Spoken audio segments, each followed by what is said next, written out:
라라라.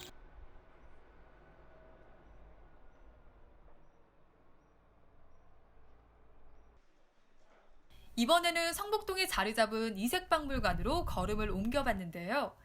이곳의 테마는 박물관 입구부터 확연하게 드러납니다.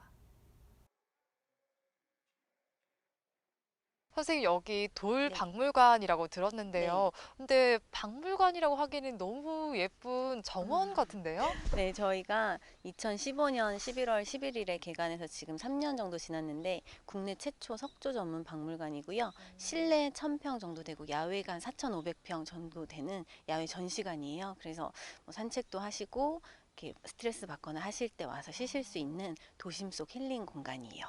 그리고 야외 같은 경우는 보실 때 뭐 여기 쪽에 보시는 승승장구길이라던가 미륵이라던가 뭐 오감만족 이렇게 테마별로 각각 공간이 다 이렇게 테마에 맞게 전시가 되어 있어서 이렇게 재미있게 관람하실 수 있습니다. 이 테마 중에 좀 귀에 확 들어오는 게 승승장구 저도 하고 싶거든요. 예, 승승장구길 어떤 네. 곳인가요? 이쪽으로 걸어서 올라가실 수 있는데요. 네네. 저기 앞에 보이는 잉어처럼 보이는 물고기 네, 들고 있는 물고기 석상이 보이네요. 있어요. 네. 저 물고기를 만지시고요. 만지고, 그리고 이렇게 길 따라서 쭉 올라가시면 맨 위쪽에 용이 숨겨져 있어요. 용을 만지시면 이제 승승장구 하거나 뭐 합격, 승진 이런 걸 할 수 있다는 건데 의미 같은 경우는 중국의 뭐 용문이라는 협곡이 있어서 그 설화에서 저희가 따와가지고 그 협곡에 물고기 잉어떼가 엄청 많이 자랐는데 그 중에 한두 마리가 이렇게 점프해서 올라가면 용이 돼서 승천한다는 그런 전설이 있어요. 그래서 저희가 이쪽에다가 그런 공간을 재현을 해서 꾸며놨습니다. 오, 멋있네요. 석상 다 그냥 돌이지 않나라고 생각했는데 다 의미가 있는 것 같아요. 네. 그러면 이거 다음에는 오감만족이라고 하셨나요? 미륵이라고 하셨나요? 길 따라서 올라가시면 13m 정도 되는 미륵상이 전시가 되어 있고요. 네, 그리고 거기 지나서 올라가시면 오감만족존 이렇게 조그만한 벅수나 동자들을 모아놓은 공간이 따로 있습니다. 그러면 저 미륵 빨리 보러 가고 네. 싶은데요. 같이 가보실까요? 네. 우리나라 안팎에 흩어져 있던 석조 유물들이 한자리에 모인 박물관은 박물관이라기보다 조각공원 같은 느낌입니다. 돌 자체 온도는 분명 차가운데 사람의 손이 닿으면 이렇게 온기가 느껴질 듯한 작품이 되는데요. 그런 작품들 사이를 산책하는 것도 상당히 즐겁습니다.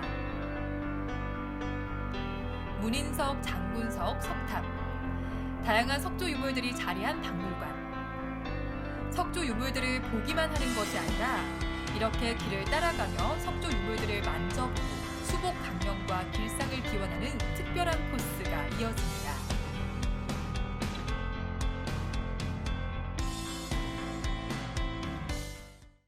선생님, 근데 아까 쭉 올라오다 보았던 석상들에 비해서는 약간 사이즈가 좀 작은데요? 동자석 같은 경우는 이름에서도 알 수 있듯이 아이 모양을 새긴 형태예요. 그래서 동자, 돌석쇠를 붙여서 동자석이라고 부르는데 주로 무덤가에 세워졌는데요. 왕릉에는 일단 없고요.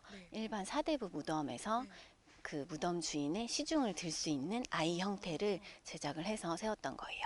이 죽어서도 시중을 들 사람이 필요해서 네. 사람 대신 네. 동자석을 세웠다 네. 이렇게 이해하면 되는 건가요? 네, 주로 뭐 불교, 그러니까 고려시대 불화 같은 데 보시면 부처님 따라다니면서 시중 드는 동자 역할이 있거든요.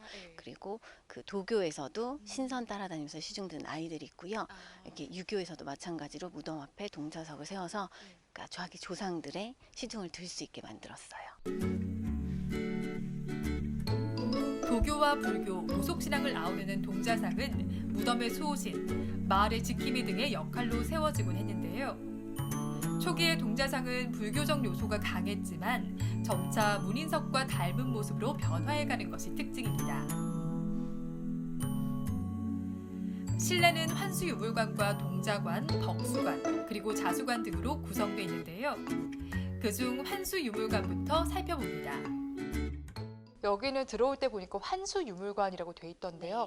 환수유물이라고 하면 다시 돌려받았다는 건데 어떤 유물들인가요? 지금 여기 전시되어 있는 건 총 47점 정도 되는데요. 일제강점기 때 약탈당했던 우리나라 유물을 저희 재단에서 2001년에 일본에 이거 소장하고 계신 분한테 일부는 구입을 하고 일부는 기증을 받아서 한국으로 가지고 왔습니다.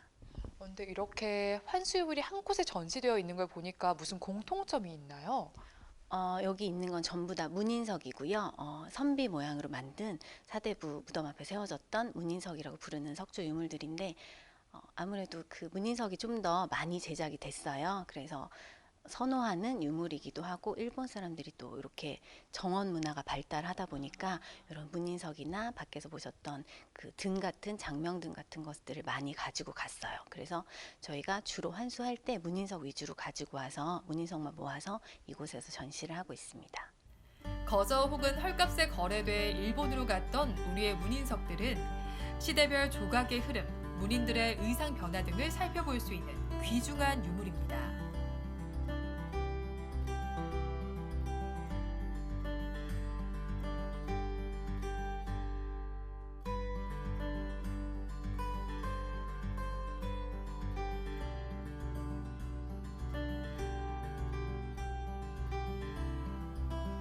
도깨비가 숨어 있어 더욱 특별한 고려 후기 장군석을 거쳐 들른 곳은 벅수관.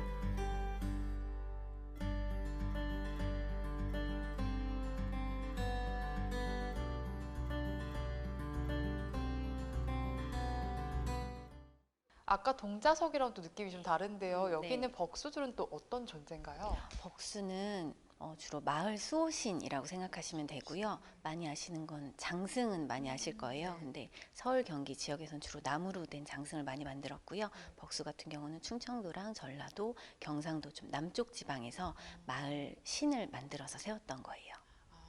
이것도 아까 동자석처럼 음양의 조화가 약간 있는 건가요? 네, 마을 벅수 같은 경우는 보통 남녀로 나타난다고 많이들 말씀하시는데 꼭 그런 건 아니거든요. 그래서 보시면 키가 좀 크거나 뭐 눈도 크고 얼굴도 더 큰 게 남자라고 보시면 되고요. 좀 작고 좀 여성스러운 느낌이 있는 거는 여자라고 생각을 하시면 되세요.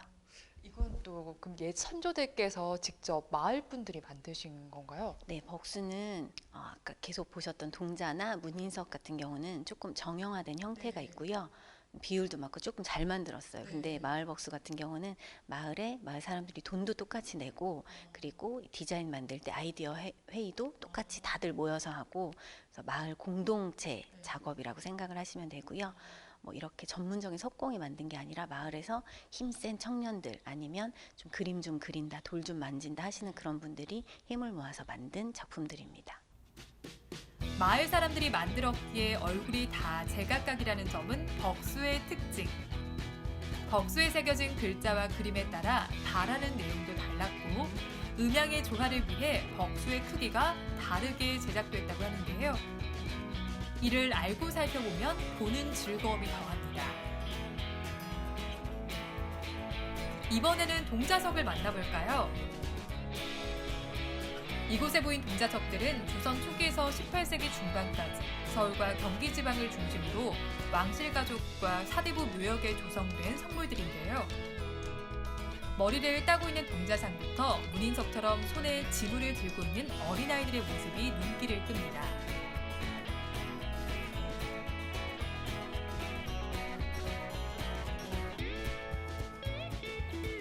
원래 그 자리에 있었던 듯 자연스럽게 옹기종기 모여있는 석상들의 모습이 자연과 어우러져 더욱 멋스럽게 느껴지는데요. 오감만족, 제주도의 푸른밤 등 다양한 코스를 시간을 두고 천천히 산책하며 감상하는 즐거움도 상당할 듯 싶습니다.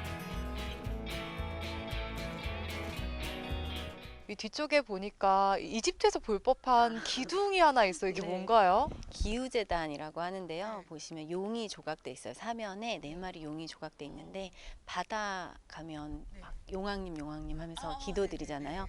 근데 용이 바다의 신, 물의 신이거든요.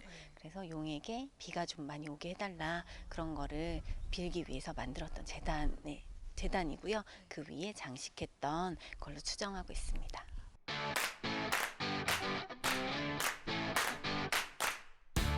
무병장수의 길 끝을 지키고 있는 기후재단까지 이르면 서울 시내가 한눈에 보이는데요. 시대는 달라져도 무병장수, 승승장구를 기원하는 사람들의 마음은 여전하겠죠. 한결같은 사람들의 기원으로 서울에서의 하루를 마무리해봅니다. 선사시대부터 현재는 물론 미래까지 살펴볼 수 있는 여행지가 어디 흔할까요? 이번 주말 망설이지 마시고 모두 함께 서울 나들이 가보시는 건 어떨까요? 빌딩 숲 사이로 보이는 고궁의 처마가 아름다운 도시. 광화문 광장을 오가고 덕수궁 돌담길을 거니는 고운 한복이 수놓는 도시.